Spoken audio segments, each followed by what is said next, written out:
Hello दोस्तों, technical class with Pal sir के YouTube channel पे आप लोग का स्वागत है। दोस्तों, यदि आप आईटीआई कर रहे हैं, पॉलिटेक्निक कर रहे हैं, आईआरटी कर रहे हैं या फिर जेई की तैयारी कर रहे हैं तो दोस्तों मेरा यूट्यूब चैनल आप ही लोग के लिए बनाया गया है। दोस्तों खासतौर उन बच्चों के लिए बनाया गया है जो कि गांव में रहकर पैसा न होने के कारण तैयारी नहीं कर पा रहे हैं दोस्तों, या फिर उनके घर से छुट्टी न मिलने के कारण वो भी तैयारी नहीं कर पा रहे हैं दोस्तों।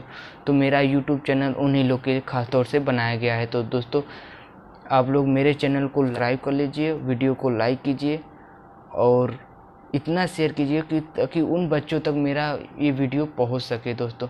तो चलिए दोस्तों हम लोग आज स्टार्ट करते हैं वीडियो वाली की फर्स्ट क्लास। तो चलिए दोस्तों हम लोग चलते हैं अपने कॉपी पेन पे। तो दोस्तों हम लोग सबसे पहले स्टार्ट करने वाले हैं लीनियर एलिमेंट कहते किसे हैं। लीनियर एलिमेंट कहते किसे हैं? वह रेखा जो मूल बिंदु से होकर सीधे गुजर जावे लीनियर एलिमेंट कहलाती है, या फिर वह एलिमेंट जो ओम का नियम का पालन करे वो लीनियर एलिमेंट कहलाती है दोस्तों। तो चलिए दोस्तों हम लोग फिगर से समझ लेते हैं।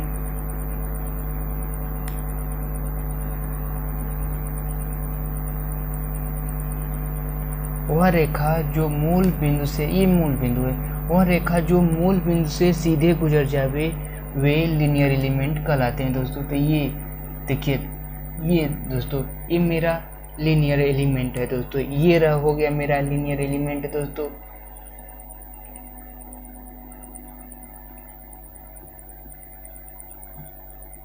दोस्तों ये मेरा लीनियर हो गया, ये मेरा लीनियर दोस्तों। ओरिजिन से ये दोस्तों जो ये मूल बिंदु से सीधे गुजर जावे, ये दोस्तों मूल बिंदु से सीधे गुजर जाएगा, इसे लीनियर एलिमेंट कहते हैं दोस्तों।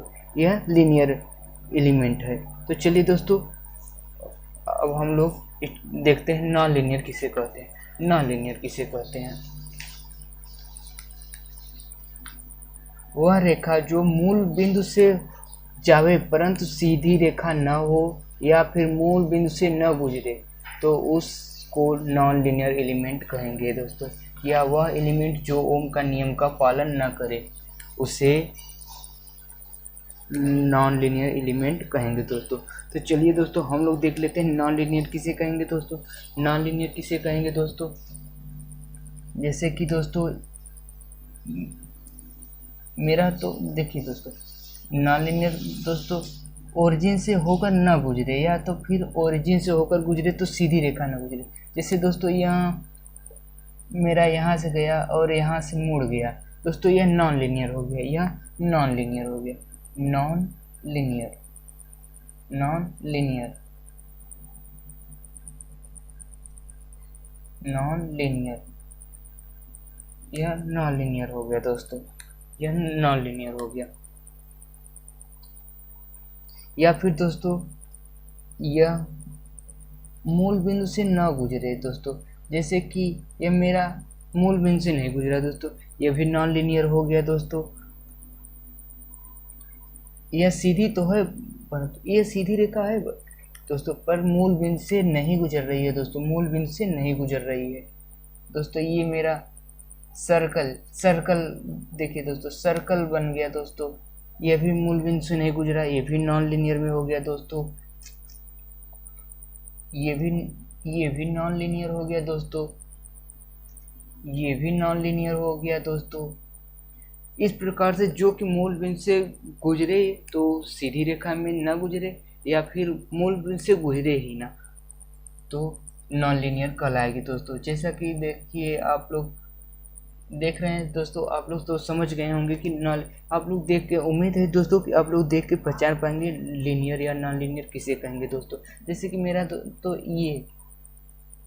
ये दोस्तों यहाँ से सीधी रेखा तो गुजर रही है दोस्तों, बट क्रॉसिंग ये स्ट्रेट लाइन जो है मेरा मूल बिंदु से नहीं होकर गुजर रही है दोस्तों, इसलिए नॉन लीनियर है दोस्तों। तो चलिए दोस्तों हम लोग अब आगे चलते हैं। अब हम लोग स्टार्ट करते हैं bilateral element. Bilateral element, bilateral element,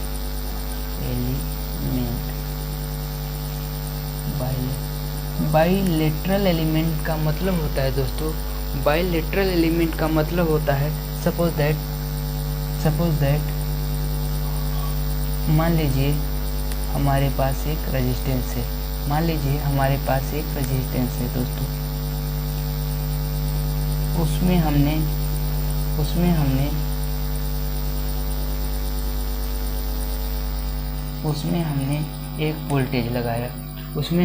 एक वोल्टेज लगाया और करंट फ्लो होने लगी। यदि हम आप लोगों से पूछेंगे दोस्तों कि करंट की डायरेक्शन क्या है, तो जवाब आएगा दोस्तों लेफ्ट टू राइट।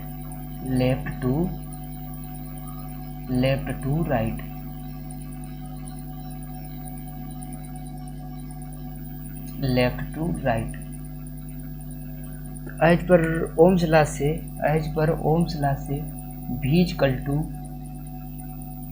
RI या V by I equal to R या V इक्वल टू RI। यदि दोस्तों हम वोल्टेज को y एक्सिस पे प्लॉट कराते हैं,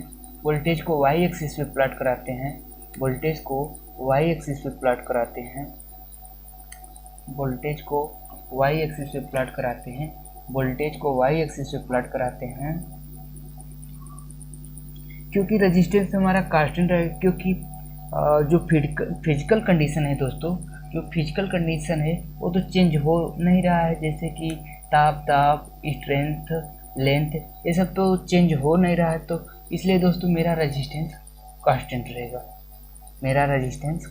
रहेगा।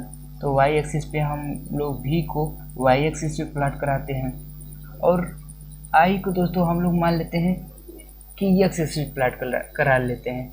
i को हम लोग x एक्सिस पे प्लॉट करा लेते हैं दोस्तों। तो मेरा ग्राफ वैसे ही बनेगा दोस्तों जैसे कि y इक्वल टू mx का ग्राफ बनता है। मान लीजिए कि r कांस्टेंट है, मेरा प्रवणता जो m है वो कांस्टेंट है और i को x से रिप्रेजेंट किया, तो दोस्तों वैसे ही ग्राफ बनेगा हम लोग का जैसे कि y इक्वल टू mx का ग्राफ बनता है, पासिंग थ्रू स्ट्रेट लाइन। मान लीजिए दोस्तों केस नंबर फर्स्ट, इसे मान लेते हैं हम लोग केस नंबर फर्स्ट। चलिए दोस्तों हम लोग स्टार्ट करते हैं case number second.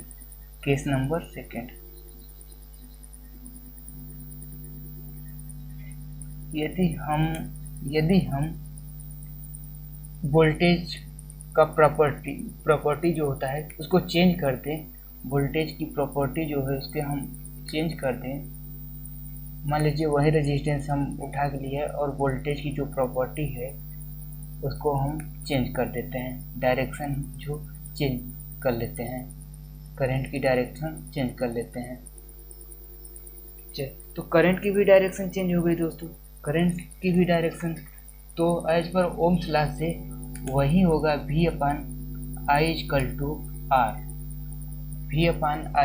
To R या V इक्वल टू RI। तो दोस्तों अब इसमें हम आप लोगों से पूछेंगे कि इसमें करंट फ्लो होने की डायरेक्शन क्या है, तो जवाब आएगा दोस्तों राइट टू लेफ्ट,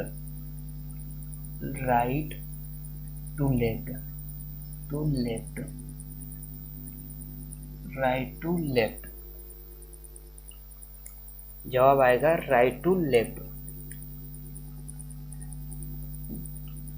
तो इसको भी वोल्टेज को हम लोग y एक्सिस पे प्लॉट करा लेते हैं और I को x एक्सिस पे, और मेरा रेजिस्टेंस तो बदल रहा ही नहीं रहा दोस्तों, तो वैसे इसका भी ग्राफ बनेगा जैसे कि y इक्वल टू mx का ग्राफ होता है दोस्तों। तो दोस्तों मेरा यही ग्राफ बनेगा, क्योंकि वोल्टेज का प्रॉपर्टी चेंज करने पर भी मेरा कोई परिवर्तन नहीं आया दोस्तों, वोल्टेज का प्रॉपर्टी चेंज करने पे मुझे कोई परिवर्तन नहीं आया। ऐसे एलिमेंट जिनकी कैरेक्टरिस्टिक प्रॉपर्टी धारा की दिशा बदलने के बावजूद भी अपरिवर्तित रहती है, उसे हम लोग बाइलेटरल या बाइडायरेक्शनल कहते हैं। चलिए दोस्तों, एक छोटा सा हम लोग नोट लिखते हैं। छोटा सा एक नोट लिख लेते हैं। नोट ऐसे एलिमेंट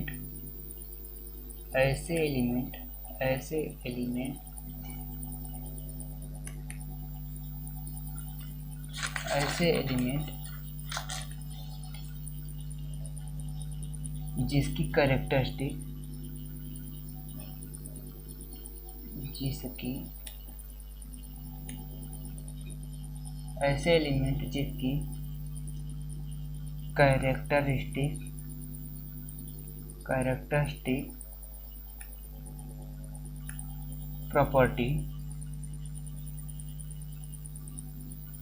प्रॉपर्टी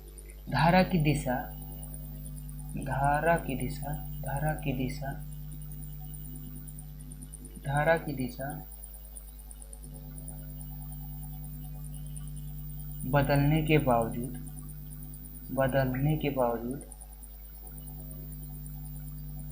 की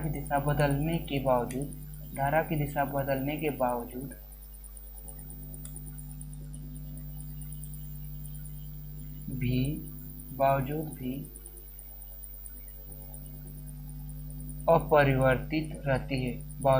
अपरिवर्तित रहती है, उसे हम लोग अपरिवर्तित रहती है उसे हम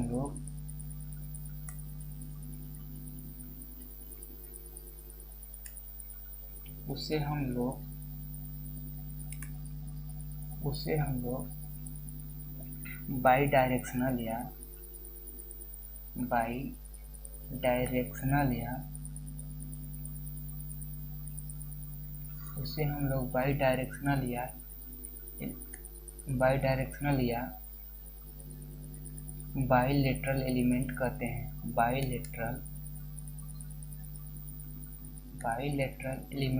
हैं। बाइलेटरल एलिमेंट कहते हैं।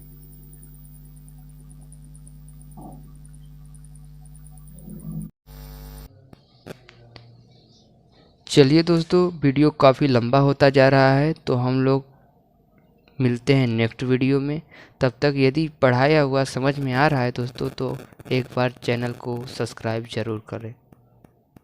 चलिए दोस्तों, मिलते हैं नेक्स्ट वीडियो में।